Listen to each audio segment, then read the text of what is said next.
Direction Berlin, où on va retrouver notre ami et néanmoins correspondant Laurent Desbonnets. Bonjour Laurent, pour notre rubrique Sans frontières. Laurent, pourquoi ce matin? Parce qu'il y a une expérimentation inédite dont vous allez nous parler, un service de secours d'urgence sans pompiers ni médecins. C'est quoi l'histoire?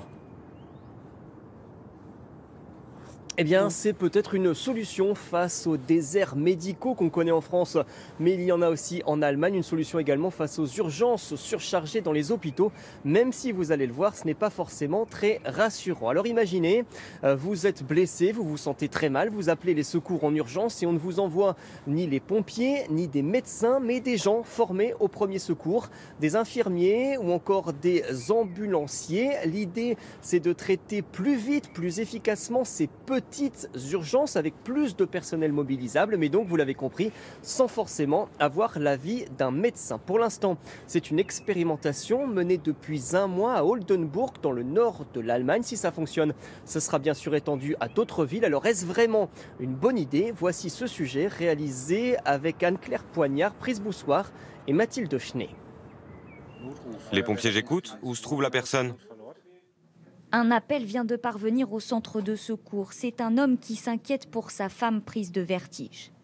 Pour ce type d'appel, depuis le 1er janvier, ce n'est plus un médecin, mais un secouriste qui se déplace. Ce jour-là, c'est Mathias Yann qui intervient. Il ausculte la patiente, suivant un protocole très précis élaboré par les médecins. Contrôle de la tension, du diabète et du rythme cardiaque.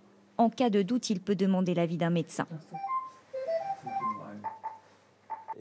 C'est moi qui dois décider si la patiente doit être hospitalisée.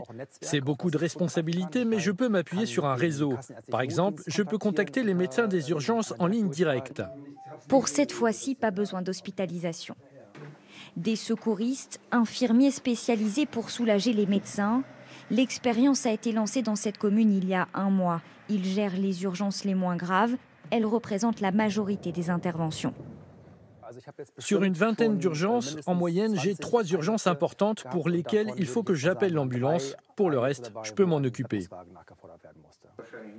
Pour devenir infirmier spécialisé, ces secouristes suivent une formation supplémentaire.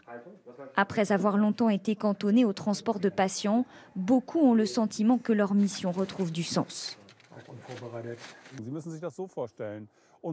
À un moment donné, les secouristes nous ont dit « On n'est pas là pour faire les chauffeurs de taxi des patients pour aller à l'hôpital. » Pour cette autre urgence, la situation est plus délicate. L'infirmier a donc demandé une ambulance. La patiente sera hospitalisée. L'expérimentation de ce nouveau système doit durer 2 ans. Oui, Laurent, avec pas mal de choses qui risquent de changer, notamment au niveau de la prise en charge, non? Oui, c'est ce que dénoncent certains. Ce serait le symptôme d'un système de santé quand même à bout de souffle ici en Allemagne. Depuis l'an 2000, l'Allemagne a perdu 30% de ses hôpitaux publics, remplacés le plus souvent par des cliniques privées, avec des impératifs de rentabilité. Résultat, des files d'attente qui s'allongent aux urgences, des personnels soignants qui se disent épuisés. Le gouvernement allemand, conscient du problème, vient de débloquer cette année 13 000 nouveaux postes dans le secteur de la santé. Mais selon les syndicats, il en faudrait beaucoup plus. 80 000 postes seraient nécessaires pour redynamiser et faire fonctionner correctement le système de santé allemand. Merci beaucoup Laurent.